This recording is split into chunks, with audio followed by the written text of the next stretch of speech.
Welcome to, I guess this is sort of like a mini crossover podcast because we've got the Stallone Fan Podcast Network with the Slycast members of Craig and Mike Kunda. We're going to get to you guys in just a second. For our listeners, this is the last of the Action Heroes Podcast Network. I guess I have to change the name of our Stallone Monthly Stallone Review and call it just the Stallone Podcast blah. I can't call it a network. You can't have a network within a network. Those space-time continuums can't exist. But anyway, so I'm really excited to have Craig here and Mr. Kunda because you guys, I listened to you guys long before we invited you to come onto this network. Craig, you were the godfather of the Sylvester Stallone podcast. Heck yeah. Yeah, you're semi-retired in a sense, but I love that you come on and you have so many great things to say. And of course, Mr. Mike Kunda, I probably won't have to talk very much. I might just mute my microphone and let you speak because you're going to have a lot of stuff to say about this film. What's going on in your life?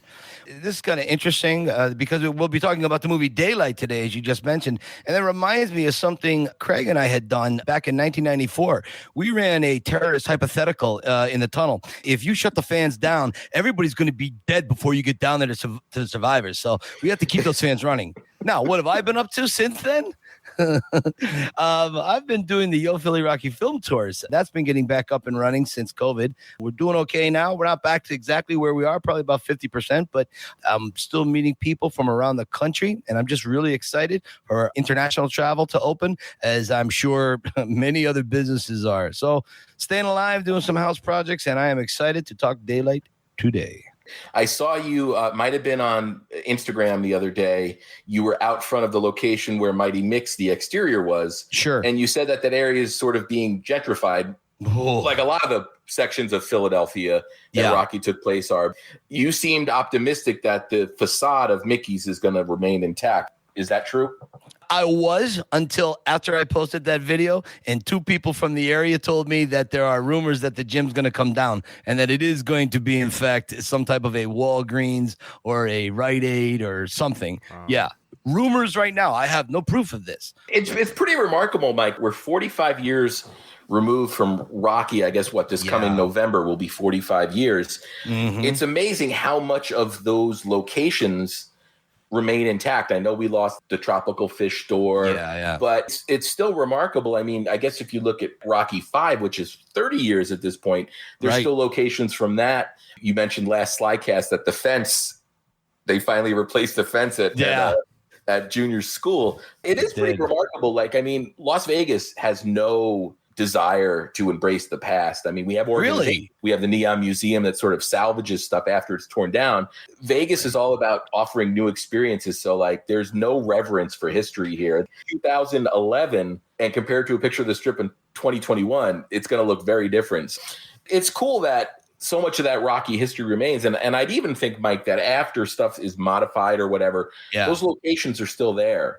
Yeah, they are still there. The elevated train is still there, which is the street design is still there. So, and I do have ideas and concepts should these buildings come down. I'm going to be working with, when the time is right, with a local actors circle. I won't be doing acting, but I think I might hire people like a Paulie and an Adrian to come walking down the street. I have to give people something of value on these tours to charge what I charge. That's going to be a little tricky, but we'll see what happens. Hopefully I won't have to do that. Well, Mike, your knowledge alone is worth the price of admission. And I got to say that one of the things that we've worried about for almost as long as the Slycast has been on, and I'm so proud every year that we see it, is that the steps at the art museum have remained intact. Do you guys remember that? Ryan, do you remember that debacle that they were going to do? It still haunts me. It still haunts me that it was almost going to happen. And speaking of the tour, because of COVID, I was actually only a 6-hour drive away for 2 years. And one of the reasons why I took the posting I did in Quebec was I was on my to-do list was to go to Philly for the first time in my life, do the Rocky Tour with Mike and all that stuff. And the border closed everything down, and I wasn't allowed to do travel because of that. But it's still going to happen once restrictions are lifted and pleasure flights and pleasure boarding crossing is allowed. My wife just said, you're just going to go by yourself on a plane. I'm going to go by myself. Well, then I'll fly back with you, and then I'll fly back with you, and then you and me will go to Hope. We'll climb the cliffs, okay? We'll get like an M60, and we'll just run around the town with a bandana. Nothing's getting torn down in that area. It's all still there, all that mountainside. Right? Yeah, so you could do a Rambo tour there. We'll call our mutual friend Brian McKinney, who runs the tourism office up there, and we'll just have him take us around. We'll all wear bandanas and get on Kawasaki's and just drive. Oh, you're going to be excited for my Rambo coverage when I start that. That would be amazing. Okay. Well, today we are doing Daylight. This came out in 1996. We're all about the same in age. I know, Mike, you're not plus or minus 5. Easy. Yeah. No, it's nothing bad. Like, I'm 46 this year. I turned 46 this year. Craig, I'll be 53. There you go. What? Yeah, I'm 46. I turned 46 10 days ago. You guys are still handsome, though. Oh, Look at you. no. You still, no wrinkles, Well, my lighting's low, Mike. I'm going to take a guess here. And, Mike, I'm predicting that you saw Daylight opening night. Of course. I did. You kidding? Ryan, how old would you have been, Ryan? Well, we were 21 when this came out, 20 or 21. Okay. So I definitely saw it in the theaters. I've seen every Sly movie in the theaters that has been in the theaters since. Sweet. Well, since Rocky 3 was my first theater experience with Stallone. Nice. So I've seen everything that I can. Every time a Stallone film comes out and it's in the theater, I see it. Now, of course, we know there's been releases where the theater didn't happen. And our hero, Mr. Stallone, was straight to video for a little while there, boys and girls. And we're getting dangerously close to that time. Close. We're very close. First, let's talk about the director of this film, of Daylight. It's so it came out 21. It had a budget of $80 million. And money well spent, but $20 million of that went to Sly. And director, by the way, is Rob Cohen, who went on to do the first Fast and the Furious before he got Me Too'd. The one thing I got to say is watching this movie, and I just watched it right before we sat down here. Yeah. Sly is worth every penny of that, because watching that movie and watching a movie that was really made at the end of the practical effects era and saying the amount of time that Sly had to spend in the water and dealing with uncomfortable situations. There's a lot of actors that won't put up with that and won't put themselves in situations like that. You have Sly, who made Cliffhanger, which I'm sure was a very, very uncomfortable movie. And then a couple of years later, he's back in it doing Daylight, which I can't imagine was an easy movie for him to make. That's a good point. Yeah, fair point. To Ryan's, I guess, ultimate point here, the $20 million, if you can command that, okay, we know Stallone isn't curing cancer. If they're willing to pay you this, that's because you have that drawing capability to put asses in the seats, as it were. One reason why Stallone did agree to act in this movie was to help him overcome his fear of confined spaces. He did the same thing for Cliffhanger to help him overcome his fear of heights.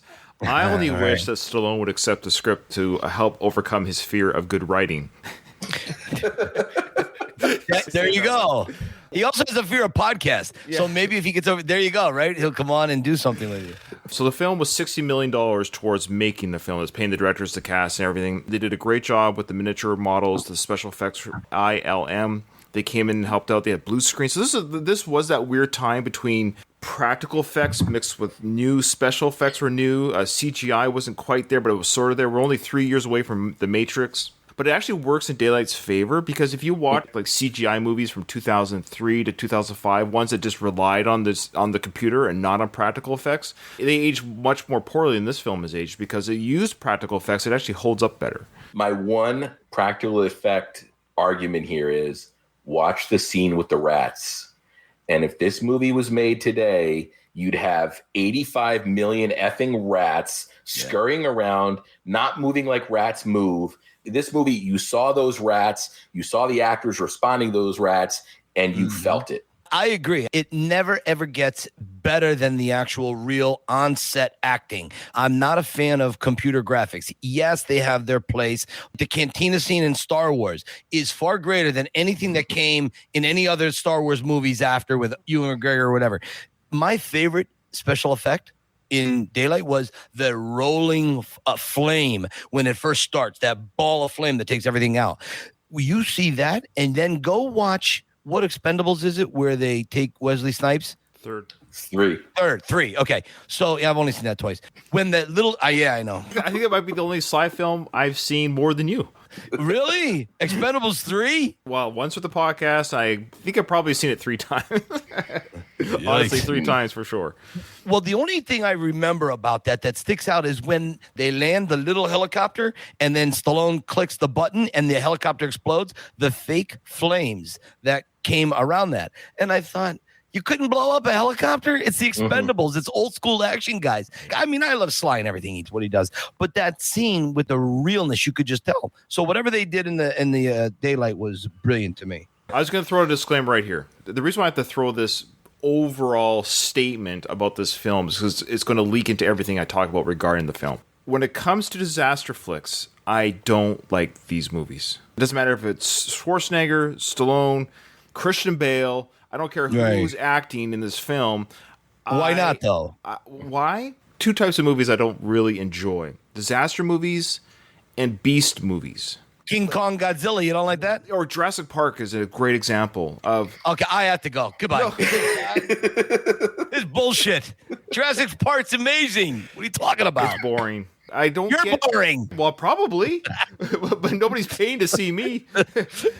That being said, disaster flicks in general, I'm not a big fan of. And then, but, ironically, Sly I'd give him a B for his job in this film. The script that he was given and the workload, yes, you could tell he was a workhorse in this film. He gave it his all physically. He was very good in what I consider to be, I'm sorry guys, I don't consider this film to be a very good film. I recognize aesthetically it holds up. I recognize that a lot of, they really made a great disaster flick, but I'm not excited by the disaster flick. So I'm really at odds with how I feel about this film.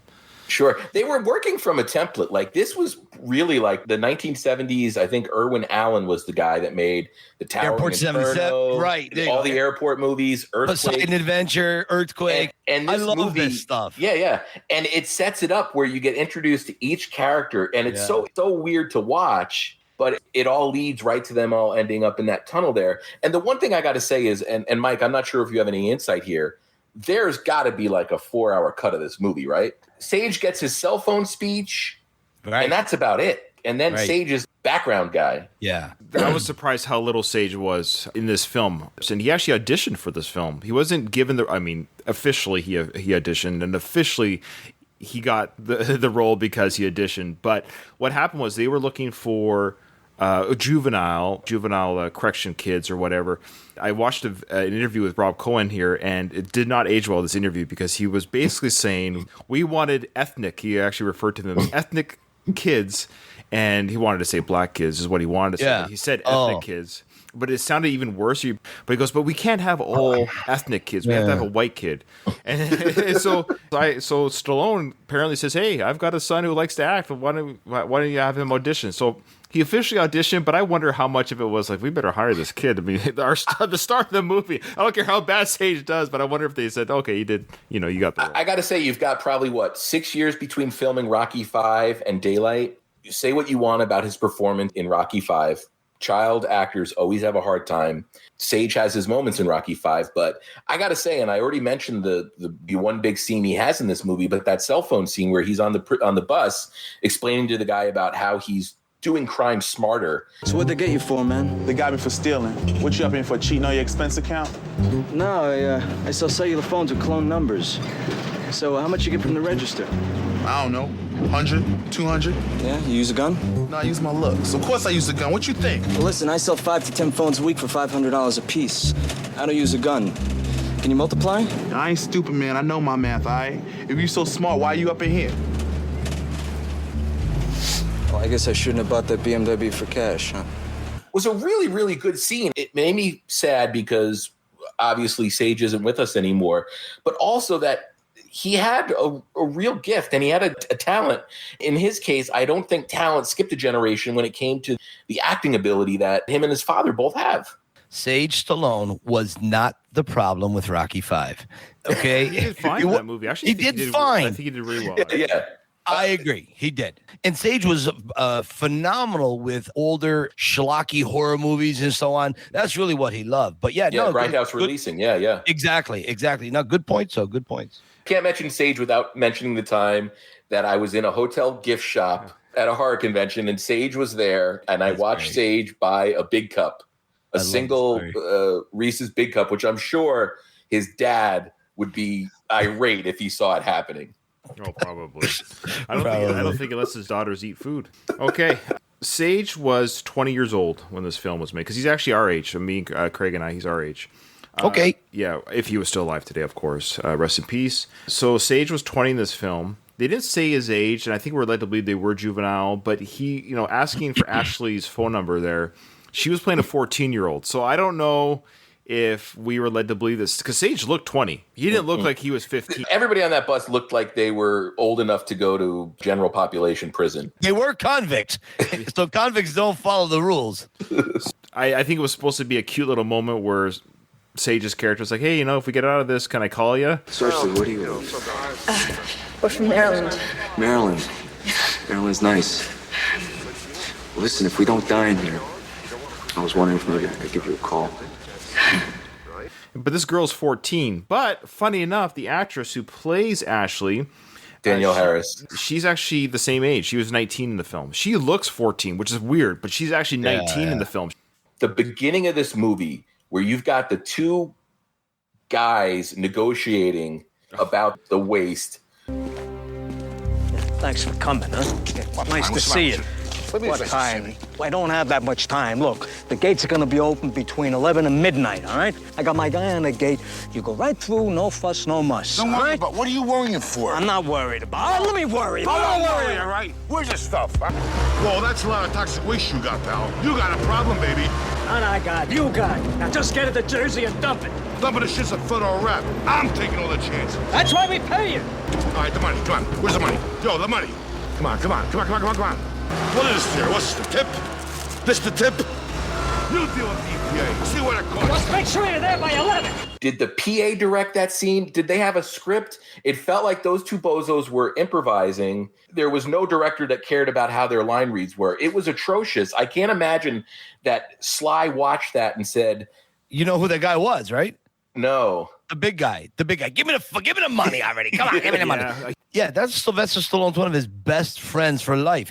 Tony Manafo. That explains was it. one of his bodyguards and That best friends. explains it. He's in Nighthawks. He's the bartender in Nighthawks. Okay. When Sly and Billy D. Williams go and they say, Wolfgar, and he shows them, and they're playing Brown Sugar by the Stones. And so he's in everything. He's in the Rockies. He's in everything. Yeah, but and he's not an actor, but it was atrocious. And Ryan, I know we talked about Backtrace a couple months ago, and Mike, I'm sure you've seen Backtrace. Stop right there. I don't even say that B word in my house. What a horrible movie. You loved it. That we can all agree on. But that opening scene made the acting in Backtrace actually look like Laurence Olivier. Yeah. And I'm a big Loudon Swain fan, all right? I loved Vision Quest, but not this. I mean, Well, thankfully, we're talking about Daylight. thank God. Talking about Stallone's living his life of luxury while they're doing the filming in Rome. So does it just question just people in general? I know there's celebrities, and getting the 20 million, I don't argue that. Yeah. This probably was the last film he got that kind of money, I think. I don't think he got that kind of money again on films because Copland was 97. We know that he took the actor wage so he could have a film. Sure, of course. So, but that being said, he stayed at the Excelsior Hotel, which cost the studio $3,600 a night for 3 months. That was $394,000 was spent on his lodgings. Right. How often do you think he was in his room for? 4 hours a night? I get that he's a celebrity or anyone. This goes for any Joe Blow celebrity or Jane Doe celebrity. Even if I was a celebrity, I would feel sick in my stomach knowing that the company was paying $4,000 a night for my bed. I'd be like, you don't have to do that. Like, I just say you wouldn't give the caterer a raise. I don't know. Like, okay. That's just me. Maybe I'm. Now, here's my counter. Sure, counter me. This is a positive counter. I don't disagree with you. Okay. I don't. But here's why the three of us can never say we wouldn't do that. Because we are not a massive icon on the planet. We have not inspired a planet. We have not been treated and elevated to godlike status by fans. Right. Now, once you get through the ego, once you work through whatever immaturity still exists, and now you're grounded in life. Sylvester Stallone is not the same Sylvester Stallone he was back then. He was a great guy then, but he has grown and changed in such ways. As we all now, do. As we all do. As we get older, right? Yeah. But the bottom line is, what a lot of people don't understand, know of, or realize is that the studios have screwed Stallone out of billions of dollars throughout the history of his career. Now, that's fair. I'm not saying I feel bad that, I mean, Sly's got hundreds of millions of dollars and he has an incredibly successful wife. As far as I know, she probably makes more money than he does because that's how well her skincare line is. And she was a model, and not to mention she's probably one of the nicest humans on the planet. If the Navy had repeatedly screwed you out of thousands and thousands of dollars and you had to go somewhere, you had to go to the UK for 3 months, they said, we're going to put you up in a best room here. So we want you happy. We want you focused on this. We're going to give you the best. Are you going to say, nah, put me up at Hotel 8 where like there's bugs? And no, you're going to take it because that's what they're willing to give you. In our shoes now, none of us would do that. We couldn't afford it. We would probably give it to someone else. I mean, we'd probably do it for free because we just want to be involved with a movie. Right. That's a good point. And in fact, I think we've all had that in our jobs, Chris. I know I've had those exact experiences in my job where the military is what it is, and I've been screwed out of free time with my family here or there for stupid reasons. Sure. And there's been times where I got off early and where I'm like, I don't feel guilty that I'm jumping off early today because how many hours have I not been with my family? So instead of getting off early, why not give it to the cook or why not give it to the janitor who you know for a fact hasn't seen their family in 3 months? And that's all that it is, Ryan. But I'm with you. I get it. For years, I didn't understand. No, that's a good counterpoint. They put it in perspective. I appreciate that perspective. Thank you. Yeah, wait till you hear the accommodations the dog Cooper had, the poop area that it had, and the grass they had flown in from Kentucky. The soft Kentucky bluegrass for him to poop on. Ryan, that was filmed in Rome, you said? Yes. They built a 3/4 mile tunnel, which is pretty cool, and you would have to because this whole movie takes place in this tunnel. And speaking again to the practical effects, what I really liked about it, when the water breaks and the concrete breaks, it almost felt like I was at Universal Studios. Oh, yeah. It looks like a movie set, but there's something quaint about that. I don't know how to describe it. There was also that moment where it's Sly and Amy Brenneman, and she's on like that long cylinder, and it starts to shift. Yeah, there's hydraulics under there moving it, but there was a charm to it. Mike, I know we're both very familiar with that area. It's a fictional tunnel, but that was the entrance to the Lincoln Tunnel, right? Holland. It was the Holland? It was the Holland down by Canal Street.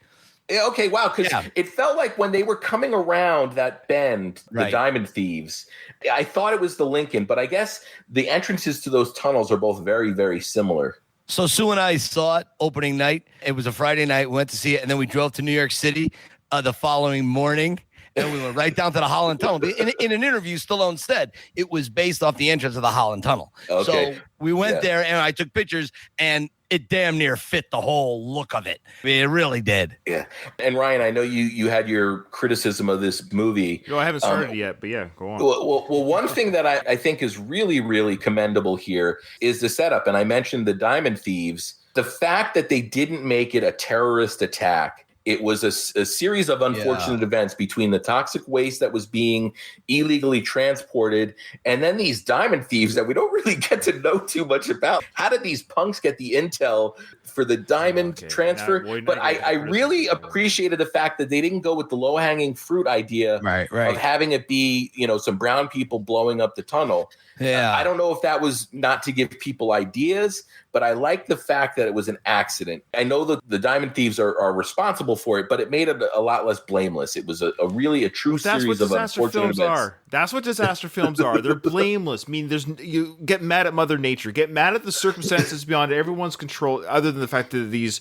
Yeah, so for our listeners who maybe haven't seen this film in a long time, because I actually forgot how this whole disaster started, because I've only seen this film twice, 20, 30 years ago. And so I watched it again today for the first time in 2 decades plus. So I forgot how this whole chain event started. So let's remind a couple of our listeners. Basically, 3 or 4 people who looked like they were cast out of a Mad Max movie. I didn't understand their look. It was really stupid. Correct. Anyway, you're right. They robbed this guy of his diamonds. He came out of the diamond store or the diamond bank. And he had a fax machine in his car. How badass is that? Yeah. A fax machine. So they steal his car, steal his diamonds, and they take off. And of course, a fax comes in from the guy's stolen vehicle saying you're being tracked by whatever electronic guard. All they had to do was pull to the side of the road, take the diamonds, and leave. They should have left the car there and said, "You're right, we're going to get caught," and the whole disaster would have been avoided. But ... Okay, so there's a car chase into the tunnel from the cops. The cops even say, "Oh, look at them. They're so stupid. They're going to the tunnel." Guy's a goddamn genius. Right into the tunnel. Love the reaction those cops have. I absolutely love it where they're like, these bozos, call the Jersey side.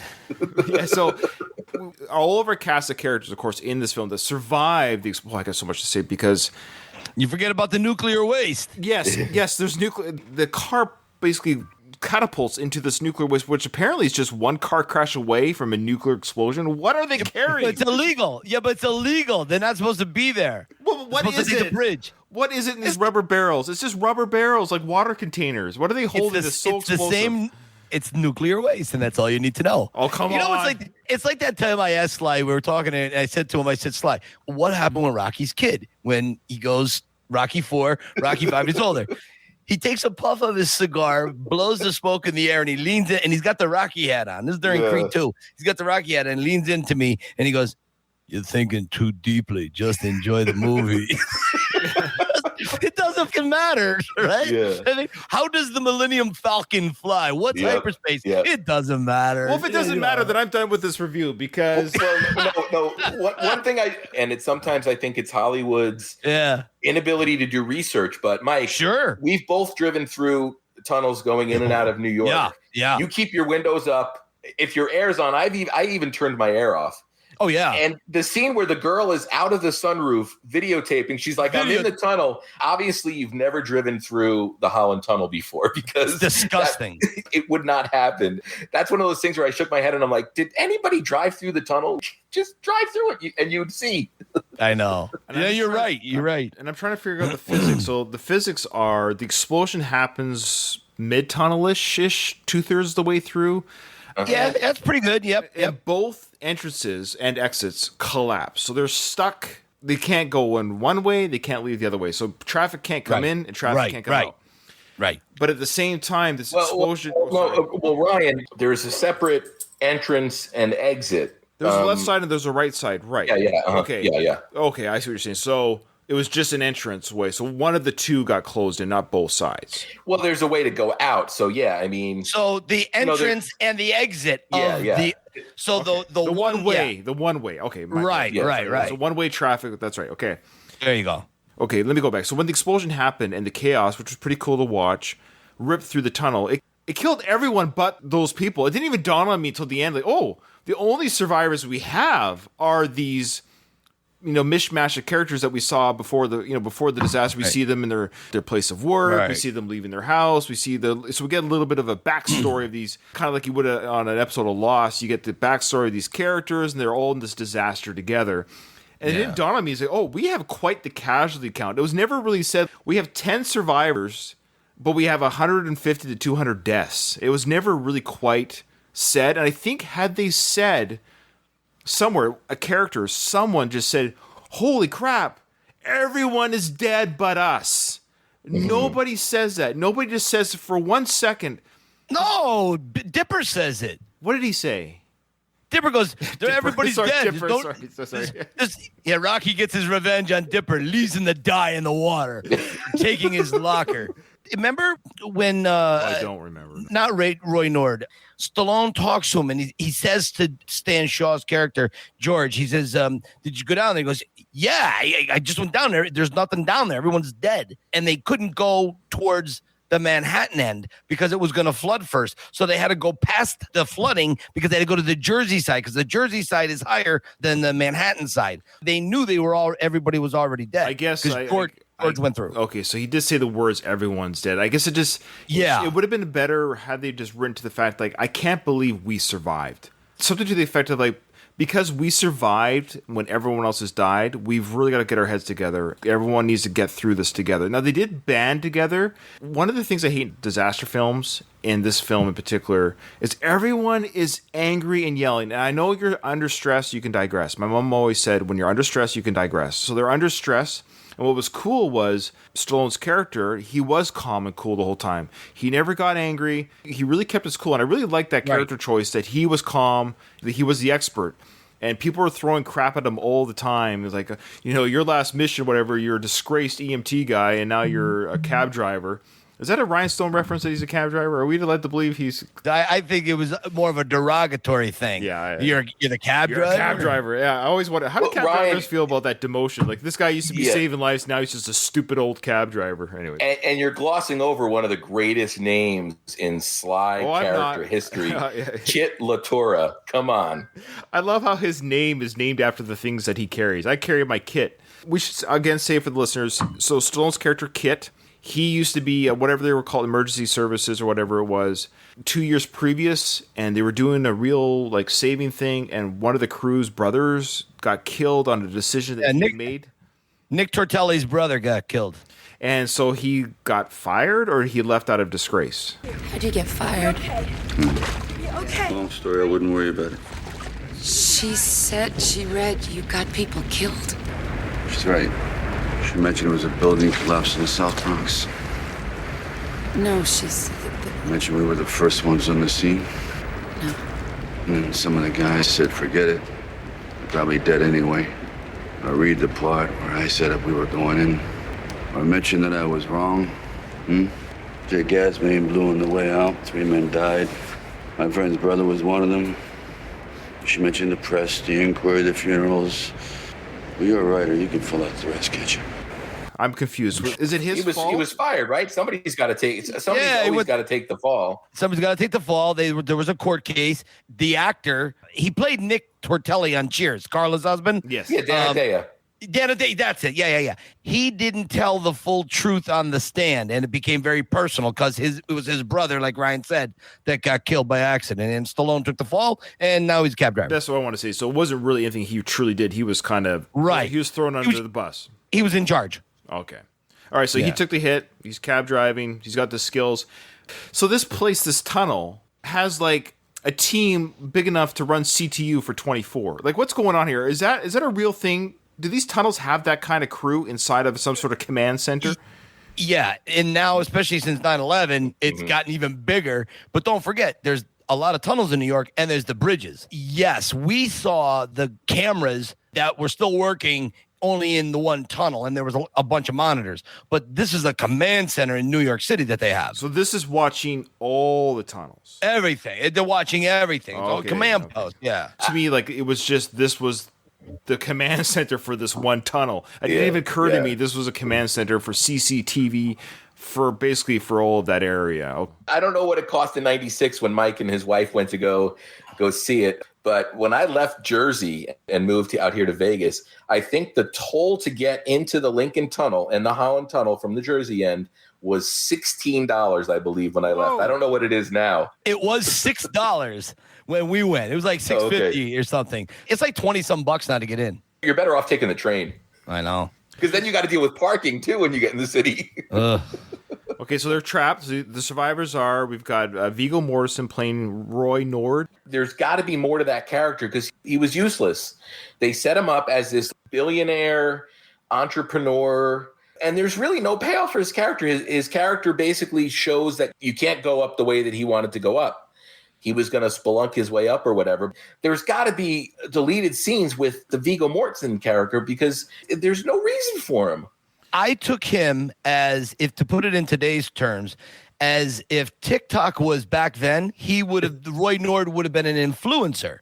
Okay. Yeah. He's rock climbing. He's river whitewater rafting. He's parachuting. He's an action guy. Whatever he did in his life to become popular, to be on TV and do commercials, a clothing line. He had the clothing line like Patagonia. Okay. Or what's the one? North Face. He was like if North Face was one guy. Yeah. Him, and that's how I took it. The character doesn't serve any purpose other than to say, The Why way is you that? think you can get out, you can't get out.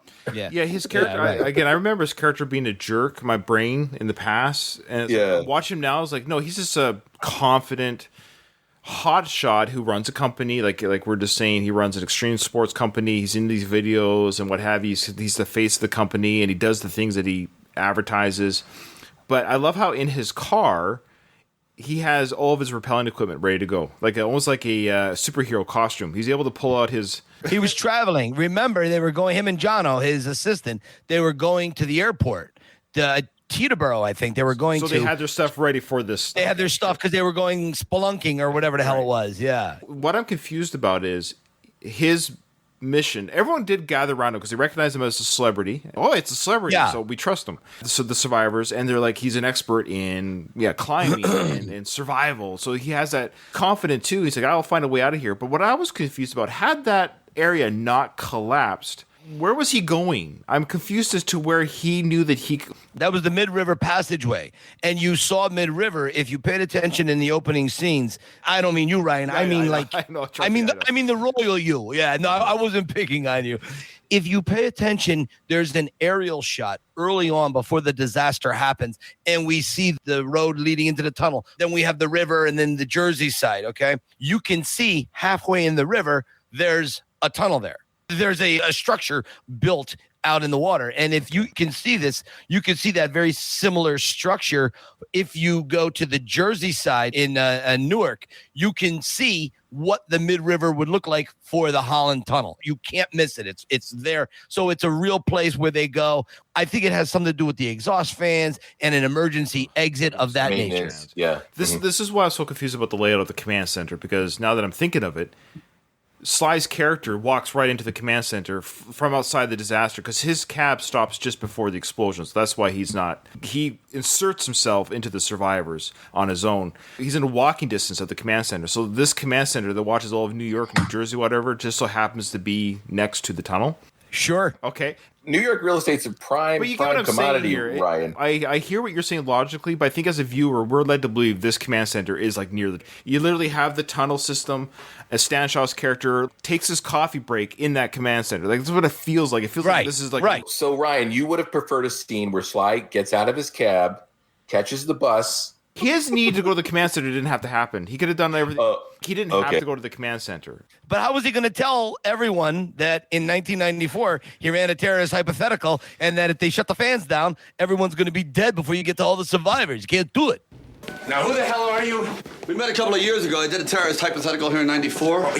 Latour. Yeah. You were canned in '95. I mean, you're back with the emergency medical service? No, not exactly. How's the monoxide level? Hey, wait a second. You've got no authority to come in here. No, I don't. But when we did the hypothetical, I crawled through every hidden part of that structure. Right now, that might be of some use. So, how's the air? It's changing at a rate of about 1 million cubic feet an hour. That's 1/20th the normal, and it's getting worse. Well, what's the deal with the fans being 30 feet diameter? The safety protocols for this thing sound very dangerous. There are 4 of those. We can shut them down for 2.5 minutes. Each? Total. They're revved all the way up to compensate for the damaged exhaust shaft. When we shut them down, it'll severely cut their oxygen. When the level gets too low, the computer automatically kicks the fans back on. There's no override, and there's no second shutdown. That's a safety feature. Anything else I should know? There are more problems. You don't come out above the roadway, you come out under it. Norman, what's the combined force of all the fans? About 160 miles an hour. Right. Well, that's Hollywood bullshit, Ryan. Everything in Hollywood it's like video game. Hollywood loves video game nonsense. I love how they say, well, turn off the fans so you can go through them. Oh, they're not stopping. Oh, that's momentum. It's not stopping. It's not slowing down, Grace. The brake. Hit the brake. There are no brakes. It's going on its own momentum. You've got to stop it. They just keep turning. What's the point of having them on? So you don't need to run all this energy? Are you just telling me we just spin the fans and we just get them going and then we turn on? Why don't they turn them off every 2 hours? Just keep them spinning if they keep spinning anyways. It didn't make sense to me that they don't stop spinning even with the power off. So why did we have this whole discussion about the power coming off? They got to fill 2 hours. I don't think Ryan had a Snickers before he watched this movie. Getting a little bit of machete here.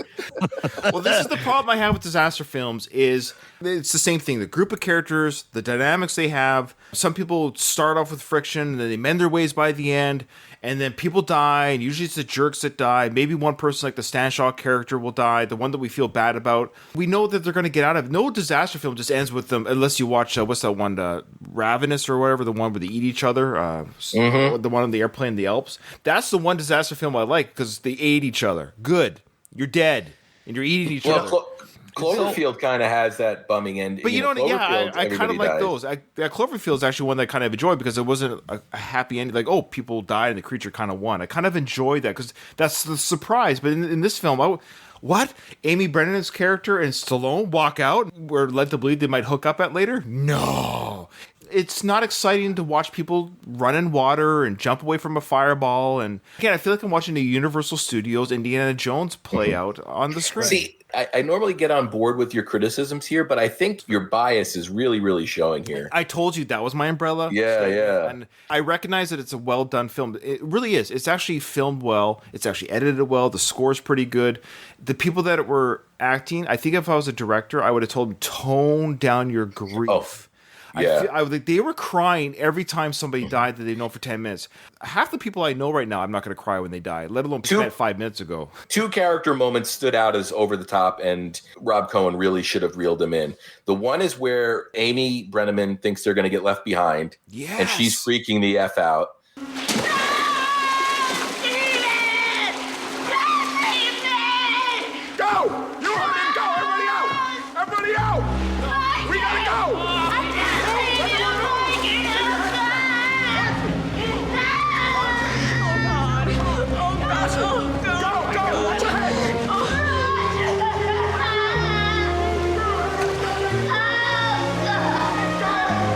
Weird character choice. And the other one is pretty much any scene where the couple with the dog, where that wife is freaking out. And I can argue, yes, people, when they freak out, I've never been in that situation. Who knows? Maybe I'm going to act like those people. Like, I've never been stuck in a tunnel, dead bodies around me. I understand trauma can really affect people. I understand that. In the vein that the movie was in, it was weird that Amy Brennan's character, I forget her name, sorry. Her character was like just flipping her lid. These people were going to be saved. Hey, you were trying to help Sly's character out of the water. It's okay. It didn't work. You fell in with them. Okay. Now these people, you want them to stick around and be crushed? Let them go. And she was really like, I wouldn't leave you. Why are you leaving me? It was a really weird, angry. To use like a professional wrestling analogy, Ryan, in professional wrestling, the bad guy's supposed to get heat, right? He's supposed to have the crowd hate him. But then they have something called X-Pac heat, which is you're no longer getting anger from the fans for the right reason. And I felt in this movie, those scenes, they got to the point where you were getting X-Pac heat on them, where they became annoying and uncomfortable.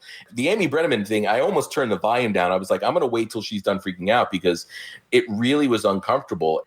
Daylight's not the movie that's supposed to make you uncomfortable. This isn't Schindler's List where you're supposed to feel like shit. It's Daylight. Or those moments, they got too real. For example, when Stallone leaves the guy behind on the raft. Yeah. My neck's broken, isn't it? Hey, you find the room? Yeah, it's through this underwater passage. It's very difficult. I think that it was a little bit of luck we could. I didn't know what to think. I do. You just have to leave me. No. Yeah. They've done this too. We can make it. Not with a broken neck. George. I just need some time to figure it out. Just some time. Take the bracelet for me. Please. It's in my pocket. My right pocket. Don't quit on me. Take it. Don't quit on me. Take the bracelet. No. Take it! Please. Please give me that much respect. It's just so much I wish I'd done. I never had me a nice car. Never had the kids. I finally meet a woman I love. I didn't even get the chance to tell her that I love her. You think she knows? Yeah. You think so? She knows. She knows. That's good. Get them to Daylight. Don't let them die in this place. Here? Tell them I'm gone. You've done all you could do. You know it, and I know it. I'm very sorry. That scene was wonderfully played. Sly didn't overact it. His delivery was perfect. Except for kissing Dipper on the forehead a little bit. I was like, well, but what I'm saying is that shows two actors that really understand how to play a scene. Yeah. Stan Shaw's a good guy. I would say Amy Brenneman is the equivalent in this movie to Tommy Morrison in Rocky V. No, I forgot how annoying her character was. I think she was almost acting like she had some sort of like Rain Man quality to her. She was like rocking back and forth at one point. You know, she was acting kind of like neurotic. Yeah, like a even crazier Woody Allen type character. It was too neurotic and crazy. The scene where she saved the juvie kids from the turned over prison bus. Turn off the power. Turn off the power. And that was a bad scene. I'm like really scared, you know. What about him? Yo, that boy having a crack attack. You might as well leave him alone. Come on, help me. Yo, help yourself, lady. Look, I'm telling you. No, I'm telling you, we are not leaving him here. Okay, what's your name? Mikey. I'm like scared, okay? I know, Mikey, I'm scared too, but I feel so much better if you were out here with me. No. Okay, hey, Mikey.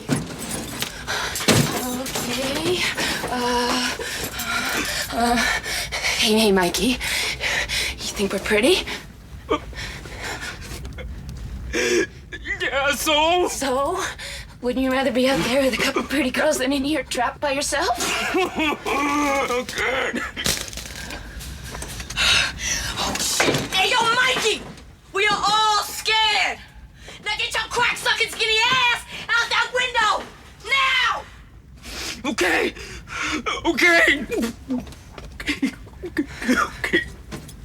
You gotta get noisy with these kids.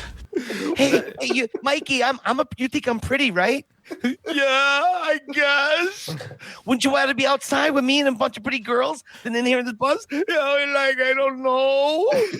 Horrible. Yeah, horrible. Horrible. You should have said anything. Yeah, and then she wrestles that cable. She's like swinging on it. She's holding it with her sneakers because it's rubber. I'm with and then you there's on no that. payoff for it because it hits the ground and nothing happens. They shut off the power. They shut off the power just in time, I think, was what we were led to believe. Cut the power. Yeah. Did they cut the power? I didn't think they cut the power. Yeah, they do because George is talking in the camera. Yeah, he goes, how am I going to get her to cut the power? So he goes, cut the power. Yeah. And then he points, cut the power. I thought that. Do you notice his earring game? He had two earrings. Yes. He had the stud and the hoop. Like he couldn't decide. Like normally you decide, am I going to do the stud or am I going to do the hoop? He was like, screw it. I'm doing both. We should mention that, yes, Stan Shaw has already been hit. We've already referred to him as Dipper. But Stan Shaw, the actor in this film, who plays the tunnel security guard, policeman, or whatever. Yeah. He was Dipper in the Rocky film who said, I dig your locker, man. I wondered, does Sly and Stan talk about Rocky during that film? Did they say anything? I always wondered, did actors do this at all? Does Stan say, sure. Hey, man? Does Stan say to Sly, hey, I dig having the Rocky footage, man? Sly didn't know Stan had it. Yeah, I promise you, Sly didn't know that Stan had it. But yes, like on the set of Copland, Michael Rappaport, in between scenes, was leaning up against a car talking to Stallone about Rocky. And he was taking him out of being Freddie Heflin. So he went over to the director and he goes, listen, you gotta tell him to stop talking to me about Rocky. He goes, after the movie, whatever, but he goes, I'm trying to stay in character. And Rappaport tells the story hysterically. Is that on his podcast? It's in his new book that just came out. Oh, I would love to actually hear that. Okay, cool. Yeah, check it out. It's good. Who else do we have? So Stan Shaw was played George. That's right, and he did a good job. Anything that was bad that the actors did was direction and writing. Did you guys catch the over the top reference? No. Sly, I told the dad when the dad was yelling at him about his past. I'm sorry, Mr. Ventura. That was very rude. Rude? What is it? Some kind of goddamn New York country club? What you know? You don't have a child down here, and his past may have a great deal to do with our future. We're gonna draw him down here, and he's all we've got. If I'm all you've got, why don't you meet me halfway? Is that fair enough? I guess that could be interpreted as that. Sure, I could see that. The dad was J.O. Sanders. He's been in a ton of stuff. Everything. He's still working today. Every character had a moment, if not more than one moment, where they're too excitable. They were too excitable or too angry or too emotional. If I was the director, I'd be like, guys, I know we're in a stressful situation. We can show this at parts when it represents what's going on. But the dad getting mad at Kit, Sly's character, for making a mistake in the past. If I was in this situation with my kids, so I'm stuck in a tunnel, the one guy that came down here to help us is somebody who has experience in rescue. He's a rescue guy. He has training. Fine, you're civilian. Fine, you're the guy I read about in the paper 2 years ago who lost a crew member to a bad decision. Right. But you are the best. I don't know I don't know anything about structure, this tunnel, or power lines, or I'm not trained in this. Why do you think he overacted, though? Think about it for just a moment. Well, I'm a father, and I have kids. That's only part of it. What was the other reason that was happening in that family? He cheated on his wife. And he left the family for a short time. So now he's doing double duty. He's protective dad, so he's probably would be more in your ballpark if that's all that it was. He realizes he made a mistake. Now he's got to make up for it. So now he's going to double duty. In other words, he's projecting himself a little bit, do you think? Yeah, exactly. Okay. Exactly. And that's how I interpreted it, because the wife was like, oh, you're so good at it when you leave. By the way, do you know who the wife was in The Sopranos? Oh, no. Was she played in The Sopranos? You her remember? Her name is Karen Young, is her name. Yeah, Karen Young. She was one of the FBI agents that was a handler for... she was Adriana's second handler, right? Second handler. Yeah, right. Yeah. We just rewatched The Sopranos, Mike, and I didn't make that connection. Show. That's her. Goodness. I went out the other day and I got the Sopranos family cookbook. Yo, I bought that for Sue about 7 years ago. Some great stuff in there. And I'm going to make Carmela's pineapple regut pie. You're going to love it. It's absolutely phenomenal. Do you know in season 8, instead of Robert California on The Office, do you know who was supposed to be the regional manager? James Gandolfini. Really? And then he probably died, right? No, he said he couldn't do it. He said he was too afraid. Too afraid. He couldn't do the comedic routine. I just wanted to throw that out there. Back to Dave. That's amazing, because he really was a fearless actor. Yeah. But Mike, and Ryan, I'm not sure how big of a fan you are, but I've seen there's a book. I loved it. I've just seen it once, but I loved it. Yeah. There's a book that came out about 2 years ago called The Soprano Sessions, where it's two guys from the Star Ledger, Mike, that cover the show. Oh, okay. It's wonderful, and there are so many stories about James Gandolfini in there that it makes you feel even worse. I mean, that we lost him as a human being, but as an actor, don't you feel cheated? 100%. Totally. 100%. I just watched True Romance the other day for the umpteenth time, and I forgot. Oh my goodness! I know he's in a great movie, but it's like, oh man, the scene between him and Alabama where he talks about the shooter in the tower and talking about killing somebody for the first time. Yeah, so good. And then I don't know if you guys remember him in Get Shorty. He was Travolta threw him down the steps. Yeah, he was Bear. He had such a weird career before The Sopranos, and the cool thing about him was after The Sopranos, he didn't get on that I'm a big shot trip. He didn't need the money, first of all, but he still chose roles that he wanted to do. But man, you go on and on and on with The Sopranos. Okay. Trust me, I know. Let's reel back in. So I did have a question about one of the characters named Kadeem. He was the young juvenile hoodlum who was arrested for armed robbery. He was the big guy. He was a big... He got a couple $100 out of the register. Yeah, he's like 6'5" or something, just towering over Sly. Ray Nord, when he went up to go up, and Sly and Sage were together, and they're like, hey, their characters were together. And they're like, hey, we got to get out of this place. It's going to collapse. And they're like, hey, keep going, keep going. Kadeem was at the hole, ready to smash them with a rock. Did you catch that? Yeah, of course. Why was he about to commit murder on Sly's character? I missed that. Why do you think? What did Sly's character do to him that he didn't like? He disrespected him. How? Just by questioning his logic. Who are you? My name's Latour. Now, who's in there? There's one man in there, and that's Roy Nord himself. All right, look, that sheriff's unstable. We gotta get him. Then what you up to, man? I'm in charge. Okay, fine. You want to be in charge? Fine. But that sheriff's been compromised. Anybody trying to get through there, that whole thing's gonna come down on you. Be patient.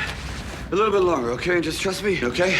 That Fed's giving us the only air we got. We shut them down, we're dead. And that's it. That's a fact. That won't work. Neither will this. Roy's on top of it. Roy's gonna be under it. Now let me do what I gotta do, all right?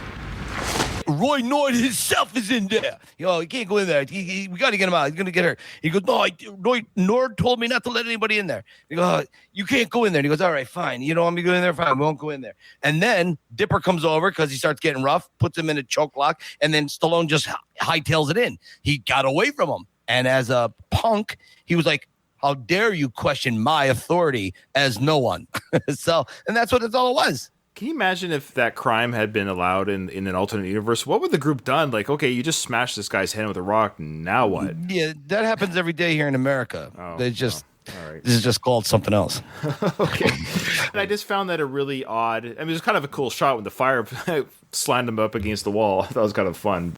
All right, so let's talk about Sly's action sequences. So he had a few. This at the end of the day, he's still an action star. He's about 50 years old in this film. Is that right? Yeah. Yeah. So he looked great. Peak Sly looked really good. Between the ages of 40 and 50, wasted years. Absolutely wasted years of his look and doing films that mattered. It frustrates me as a fan. Okay. Yeah. Originally, Nicolas Cage was wanted for this film by Rob Cohen, and we talked about bankability. And at the time, ironically, in '96, Nicolas Cage wasn't the big draw, minus Con Air and Face Off, which was coming. But even before that, he wasn't quite the big draw. So Stallone was a bigger name. And he still is a bigger name, really. At the end of the day, Sly is a huge name in the world. I kind of wish Sly decided, you know what? I'm going to do these Copland movies. I'm going to do these mafia movies, because he had this age and look and toughness and square jaw, and he looked nice, like thin in the face in this film too. Harvey Weinstein f***ed him. Harvey Weinstein f***ed Sly's career, man. There's a scene in Get Carter, not a great movie. We talked about it, but there's a scene where he's kicking the crap out of the guy in the elevator, right? Remember that scene where he's like stomping on him and it's over the shot? One of the best scenes. It's funny enough, it's one of my most favorite scenes of Sly's The physicality, career. The physicality, that's the word. It's a great scene. It's a great scene. And I'm like, why don't we freaking make a whole movie about Sly doing this kind of stuff? Like a John Wick. Like, it just bugs the out of me because it's gone. The days are, it's gone. He's 76. It's gone now. He's not 45 anymore. He's not 55 think anymore. About it's just, that. Anyways, I really sympathize with you on this, Ryan. Way more than I think I sympathize with anybody on anything. Millions of us feel that way. But here's my take on it when I look back over it. Right. What you just wished, that happened. Sly did that.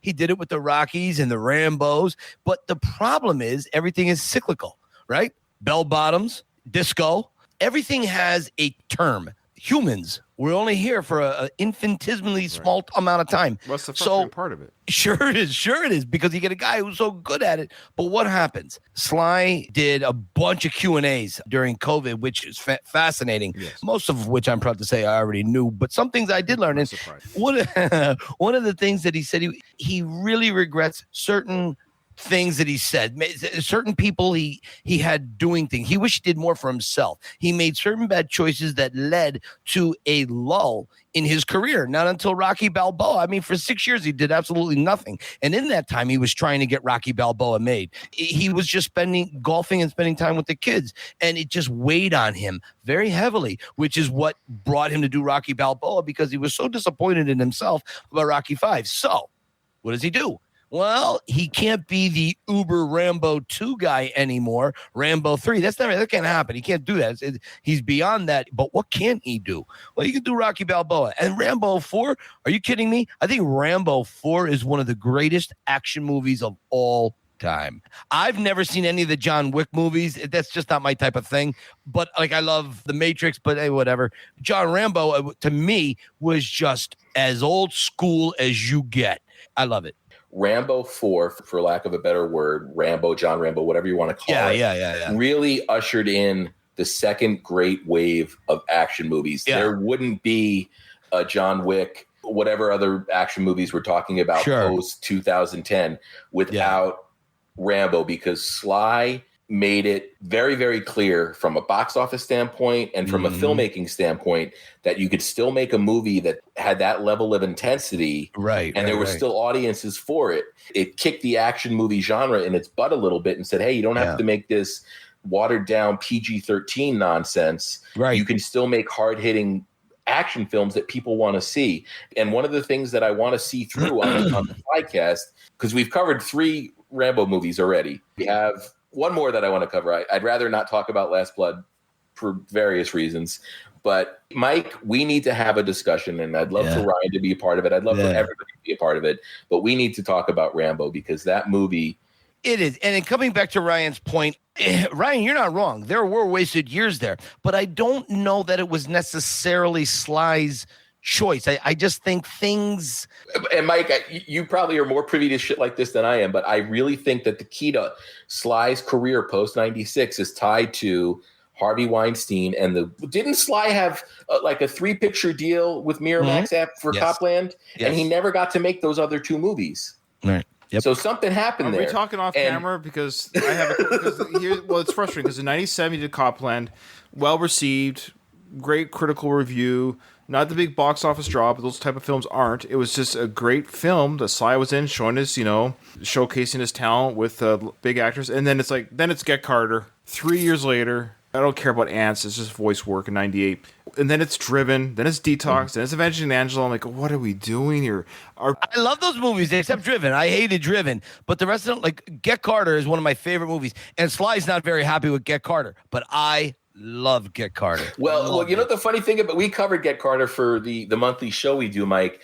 And one of the things about Get Carter is it really feels like an early 2000s movie.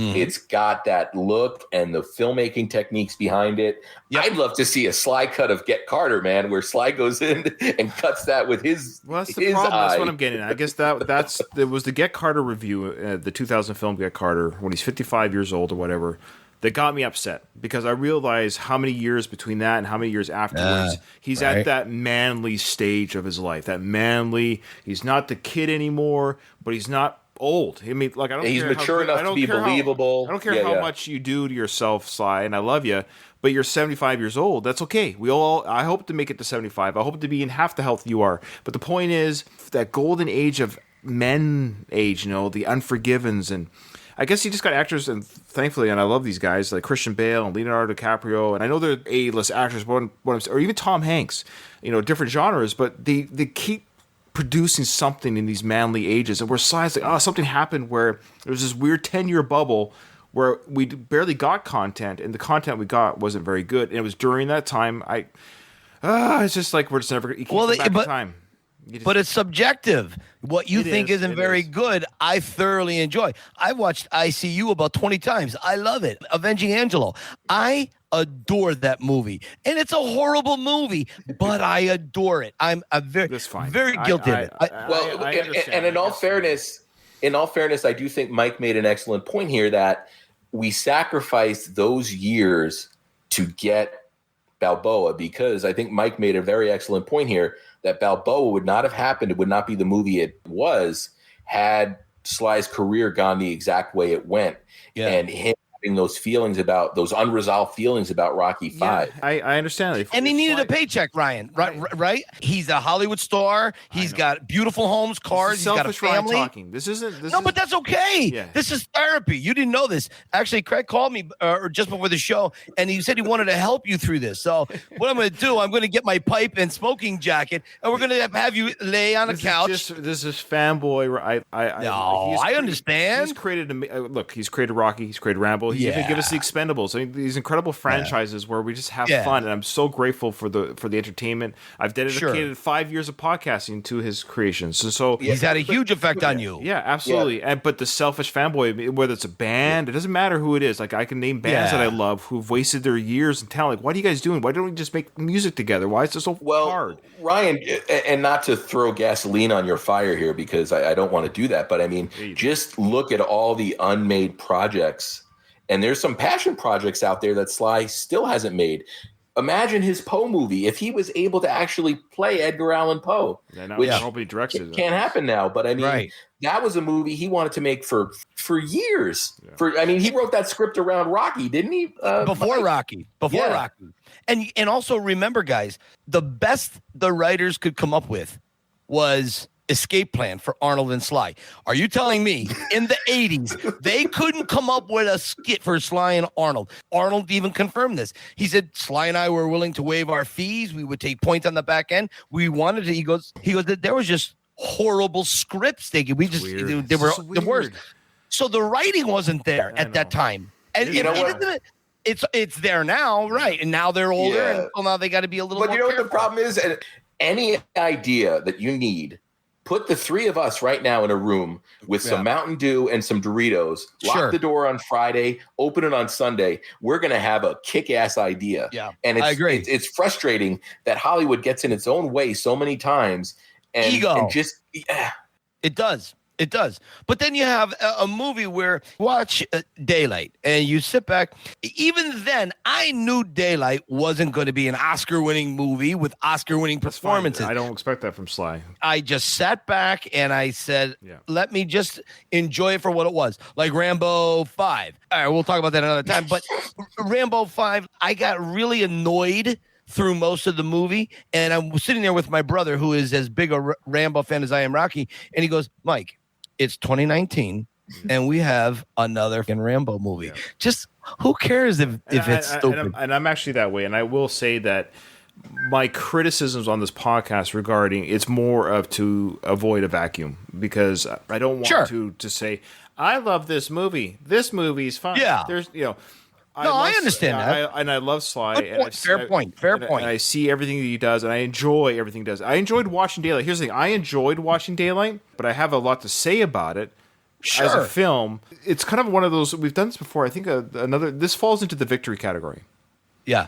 There's nothing bad about this film. It's not bad enough to be funny bad, like Backtrace or Escape Plan 2, Escape to Hades or whatever. That's so bad and garbagey that it's just so much fun to destroy. Where this one is like, no, it's a serviceable film. Great. Yeah. Sure. Right. He and Sly was he was good in it. He was a solid disaster film performance. He fought the elements and he got the guys out and he did the physicality work that you would do in a film like this. It was him. A couple stuntmen you saw with the HD, you can see them now. But for the most part, he's hanging on there in the mud. He's covered in mud. Yeah. He's and I forgot how much water was in this film. I actually forgot. There's a lot of water in this film. Yeah. Is this the longest we go in a film that Sly stars in before we actually see Sly? It's close to 12 minutes, I think? What I liked about that, I was seeing that too, is if you were to have an alien come down and watch this film, this was the first film they ever saw Stallone in. What I liked about it is if you could, because you can't now, because we ever know, but it actually plays like he's just one of the cast of characters that we're getting introduced at the beginning. We don't know quite where his character is going to go yet. And if you hadn't seen a trailer for this film, you would just think, oh, Sly's a cab driver? That's weird. How's he going to get Can't see no muscles, no muscle shirts. Couldn't see anything. He was covered up. The only other thing I could think of is Creed. We don't see Sly, but obviously Creed happens decades later. Yeah. Yeah, and Creed wasn't his movie as much as it is. But it just struck me. I'm watching it, and it got to the point where I almost checked the time because I'm like, wow, it's a long time that we haven't seen Sly in the Sly movie. Right. Yeah, that's a good point. Actually, that I didn't think about it at this point. Now I'm looking back at it. Yeah, we see him kind of do like a rhinestone pull-up reveal in the car. This is a Rhinestone sequel. This is a Rhinestone sequel. It really is. Oh, it's doing. We haven't done that film. I haven't seen that film since its release when I was a kid. Honestly, Ryan, I don't know if you'd hate it or love it. I love it. It is in my top 10 Stallone films of all time.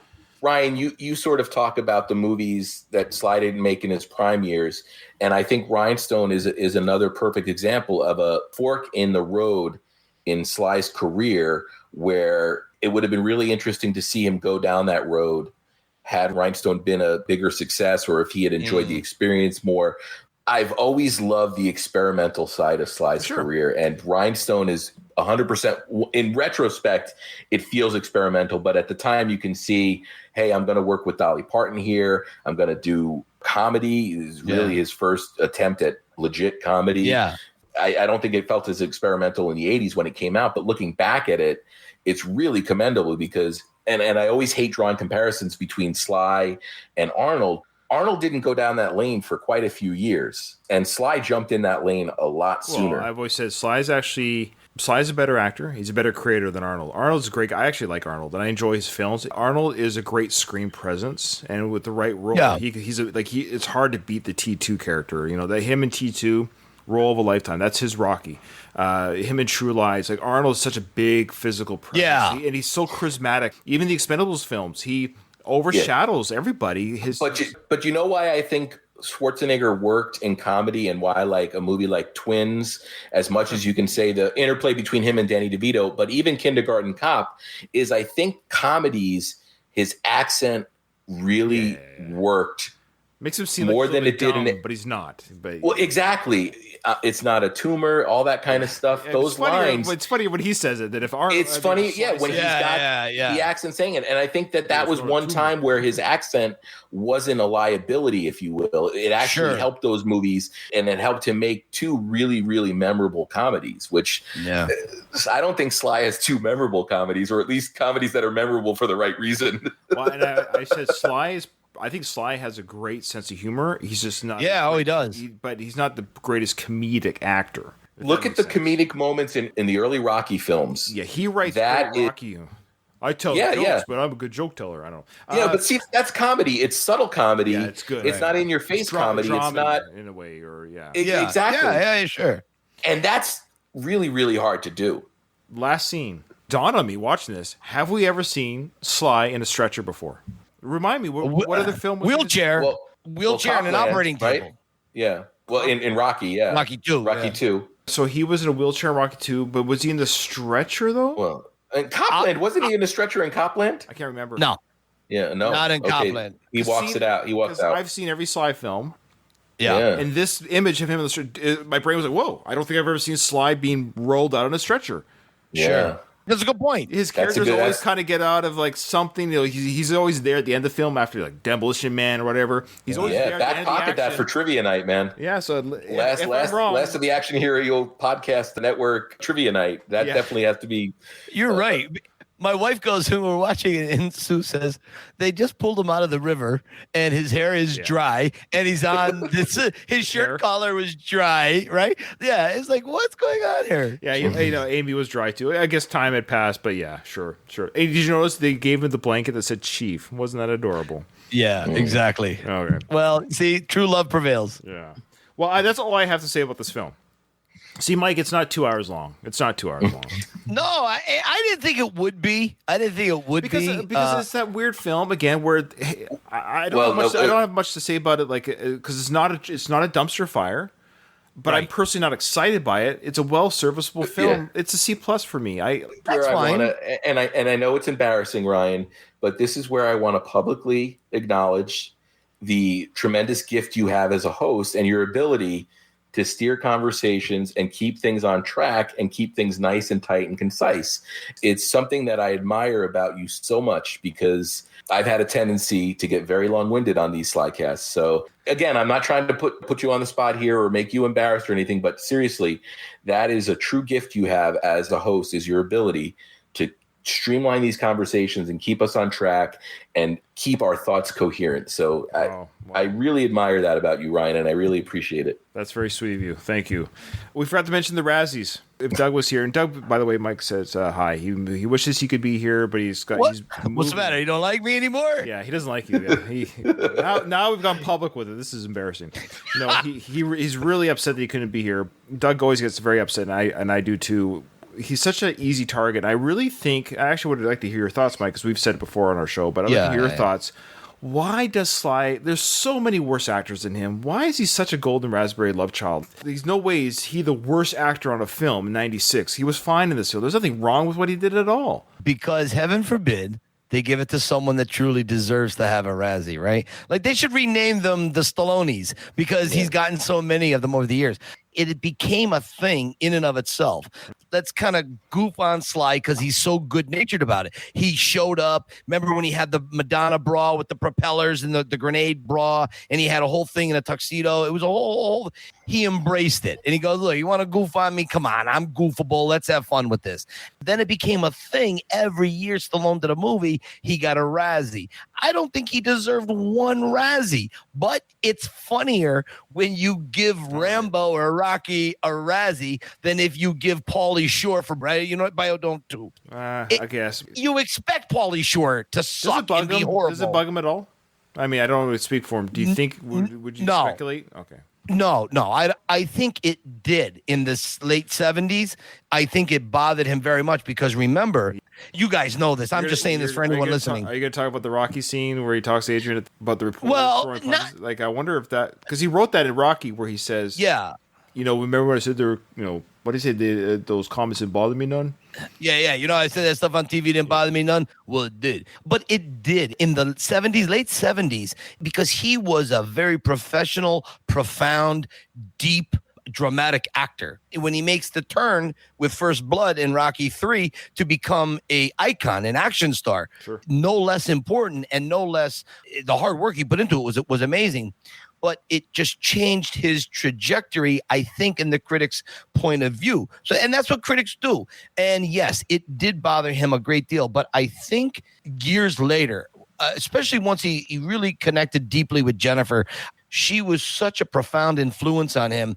He was able to rise above that. And it doesn't really matter, because if you believe the good people say, then you have to believe the bad. He goes, people are going to say what they're going to say. They're going to like you. They're not going to like you. I've heard that too from people say, if you believe the good, you have to believe the bad, right? You do your best you can. You put it out there. You will know if you failed. And he knew he failed at Rocky V.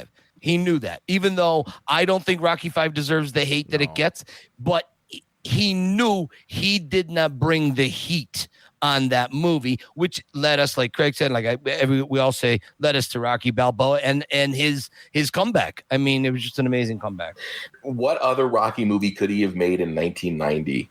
Yeah. I don't know. And I know, Ryan, you've speculated that all that movie needs is a boxing ring with Rocky in the ring, and people do a complete 180 on it. All I'm saying is, and I'll say it again 1,000 times, had that film ended within the ring, it could still have the street fight, because people love the street fight. Great. Have a street fight.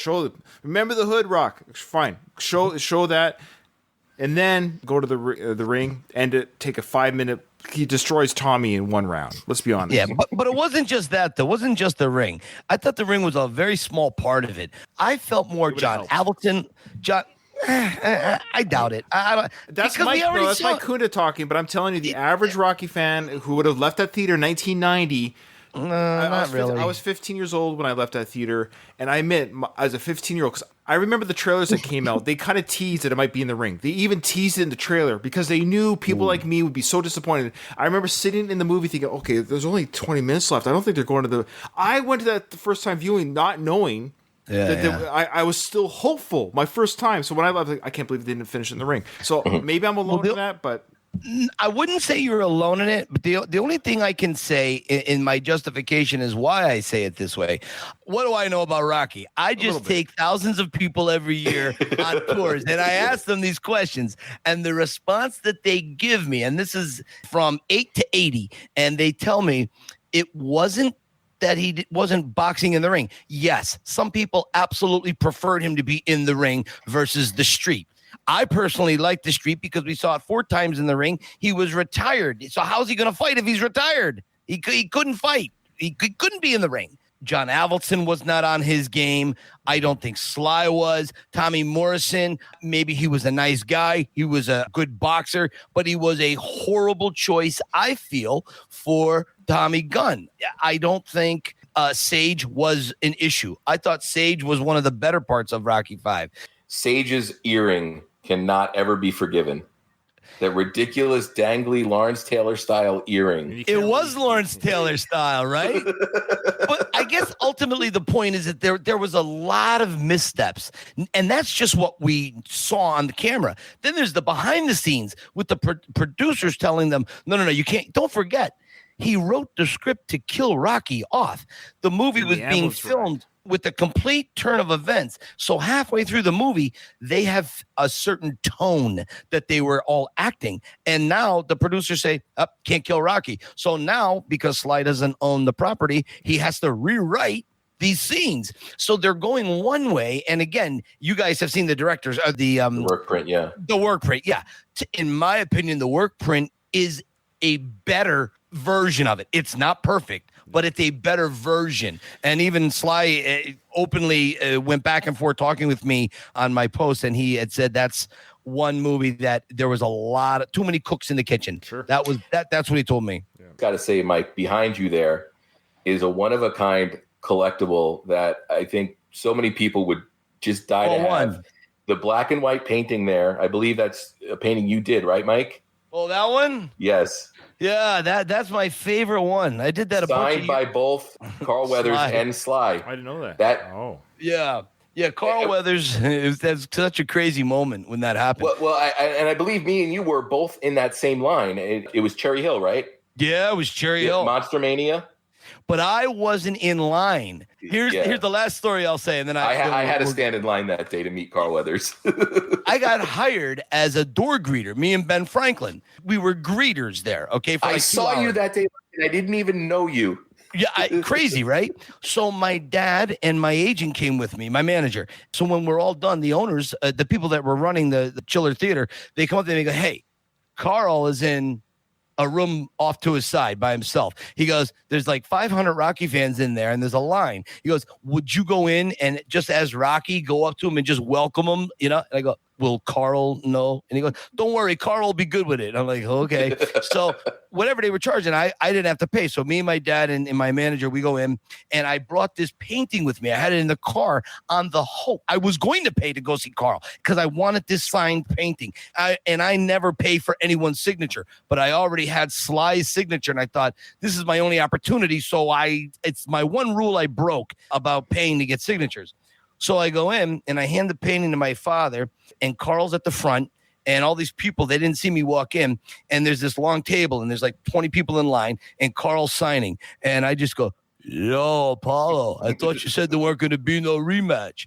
And he leans around everybody, and he goes, "Stallion, you got a dull skull, Stallion. Get up here, jump. Let's finish this fight right here, right now." He jumps up and he comes around the table and he turns into Apollo Creed. And I look at my father. I go, "Dad, what you want to do?" "Yeah, I think Apollo Creed wants to fight you." So I take the southpaw stance and I'm walking up like Rocky's jive walk that he had. And we just start circling. Me and Apollo Creed start circling each other. And we're throwing jabs and we're shadow boxing each other back and forth. And for like 45 seconds, it was crazy. And then he saw me becoming fanboy. Forget it. I couldn't believe I'm shadowboxing with Apollo Creed and I'm dressed as Rocky. This is too crazy. And so then he raises my hand at victory and he just simply says, he goes, "You didn't know you were going to get a show. You thought it was just a signing today." He turns to everybody in the place and he goes, "Would you all mind if I just sit with my friend here just for a moment?"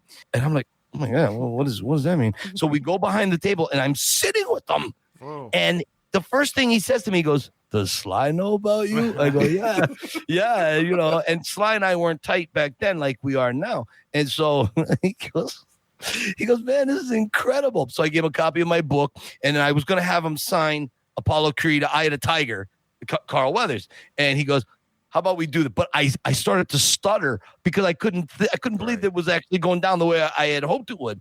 And of course, he just signed "Ain't Gonna Be No Rematch," Carl Weathers. Oh, nice. And then of course, the Sylvester Stallone, Sly Stallone. It's well written out. It's not like a scribble. That's a whole other story, but great story nonetheless. Wow. Yeah, I never knew that story. Thank you so much for sharing. I'm sure our listeners really appreciate that too. Thank you. It's amazing, and I don't know if this video version is going to find its way, but I think it is. I think it is. I'm telling you, Mike, that is a one of a kind. Yeah. Any Rocky fan would give their southpaw probably to have it hanging on their wall. When Sly saw it, he said to me, he took it out of my hands. We were on set of Rocky Balboa out in front of Little Marie's house. Yo, Little Marie, let there be light. We're standing there, and he sees it. He comes right over to it. And I would have done it if my wife hadn't suggested. So he comes over. He sees it. He goes, "Oh, my God." He goes, "Did you do that?" I go, "Yeah." And he goes, "May I hold it?" So he takes it out of my hands, and he begins to touch it. He begins to caress it, and you can feel the raised lines of the paint. And I'm like, holy shit, this is crazy. And I have about 60 people around me in Kensington. They're all smoking dope and drinking wine. Like they're out, but they were well behaved. And so they're all cradled around us. And I said, "Would you mind signing it for me?" And I had a silver Sharpie, and he goes, "Sure." So he signs it, and he goes to hand it to me, and he pulls it back, and he goes, "I have one request." He goes, "I don't ever want to see this on eBay. It's better than that." He goes, "You captured the heart and soul and the nobility of Rocky in this painting." It's like Moses coming off the mountain, okay, with the 10 Commandments. And when he hands it back to me, and I'm just looking at him, and I'm looking at the painting, and he goes, "We good?" And then we took a quick picture together, and he goes, "We good?" And I go, "Yeah, we're good." So then I had to walk to my car, which was like 4 blocks away, and I'm crying. I got very emotional. Holy Christ, I can't believe this happened. I painted this painting. I didn't think it was all that good, and Stallone loved it. And I talked to my wife and my father, and it was just it was just crazy. It's beautiful. Actually, that was the painting. That's the reason Sly and I kind of became friends. 3 months later, I got invited to his 60th birthday dinner at the Victor Cafe. This painting came up. This is how he remembered me, because of this painting. And this was the interlocker. I went from being a fanboy to a guy he recognized. And then over the years, little by little, Mike, I always love when you share those beautiful, beautiful, true, genuine moments with us. If you're listening to this, odds are you've watched it already. But if you haven't, Mike's documentary, The Pretender, I forgot about that. It's wonderful. We've all talked about how great it is. There's a Slycast episode within the last year where we talk about your experiences making that film, Mike. But if you haven't seen it and you're listening to this show and maybe you're new to the network, I believe it's still on Amazon Prime, Mike. It is. It is. Killer Pretender. Excellent documentary. Thanks, and I would even say, if you want to go even further down the rabbit hole, that is Mike Kunda, pick up a copy of Cue the Rocky Music. It's a great read. It's such an amazing story. And Mike, you've been able to live a dream, and a lot of people don't get to live their dreams. It makes me feel good every day that I know you and I know what this dream means to you. I met you after this dream had already sort of started to come true, but it touches me, Mike, that somebody that is so genuinely deserving of what he's got it, because a tremendous amount of failure, a tremendous amount of, I don't say that to be Gomer Pyle-ish, but I don't think people have failed as much as I have at and I am my own worst enemy. I put a lot of my own problems in my own way, but yeah, it really is. I didn't think I deserved it, really. But, the more you just help people out and the kinder you are to people, I think ultimately the universe somehow repays that. So I'm so proud to know you, and I'm so proud that you've achieved what you've achieved, and you've made the connections that you've made, and that you're doing what you do, man. It's beautiful. And now I'm connected with you. I'm connected with you guys. You know what I mean? It's like you guys have become like an extended family to me, and it's so fun. And even though we go on and on and on and on about there's so many topics we'd have so much fun with. But but this is the beauty of Sylvester Stallone. And what he's created is the three of us right now would not be talking and would not have the relationships that we have with each other. Right. Had it not been for what Sly has done and what he's made. And we're tough on him, probably more than most people. I feel like we have that, I would say right, but he's family to us in the entertainment world. Sure. Like, and that's it's like when you can make fun of your own brother or sister or parents, nobody else can. Like I'm a fan of his. Right. I can say what I say because it comes from a place of love and fandom. Yeah. Yeah. But at the end of the day, too, that's what makes, I think, our shows so authentic. It's not just a 2-hour Stallone love fest. No. There's probably more negative moments on the Slycast. And going the distance than there are positive ones. It's just having, conversations that are steeped in tough truths sometimes. Exactly. What a rich career that he's had to draw from. And isn't that amazing? It really is. And I know people get uncomfortable when men get emotional with each other. Not me, man. It really is special, and some of my favorite memories of the past. I've been podcasting 8 years now. Some of my favorite memories are with the two of you guys and with Doug, who's not here with us. Yeah, my favorite memories are without Doug too. No, but serious, you can't imagine the amount of times I've hung up the Skype call or the Zoom call or the Google call. And I almost don't want to hang up today, and that's why I keep drawing things out. And every minute that goes by, Craig, is another 10 minutes of me editing. Come on. I know, but I genuinely love spending time with you guys, and I'm there. It's always a highlight for me. I hope that this discussion didn't go too off the rails. It's fine. I've already decided on a title. It's going to be a Daylight movie review with a lot of Stallone talk, which is great. That's why people listen to the show. Don't worry. Unfortunately, when you get me and Mike together, I knew that was going to happen, and I think this is the right film to have it happen on, quite frankly. So that's fine. Yeah. Beautiful. I think it balanced the issues that Ryan had with maybe our acceptance of it being a little like, oh, Daylight, come on, what are you doing? I think it was a good balance. I do. Yeah. I agree. All right. So I think we've plugged ourselves very well. I don't think anyone really doesn't know where we are or who we are, so we'll just leave it at that. Thanks so much, Mike, for coming on, and we hope to have you on again. Thanks, guys. Looking forward to it. Because you had obviously a level of knowledge, insight, storytelling, heart that we just don't have, so we appreciate that. It's a treat for us and a treat for our listeners, so thank you so much. And Craig, as always, thanks, you're awesome. And this is Ryan, and we're signing off. Till next time. I love you guys. Love you right back, brothers.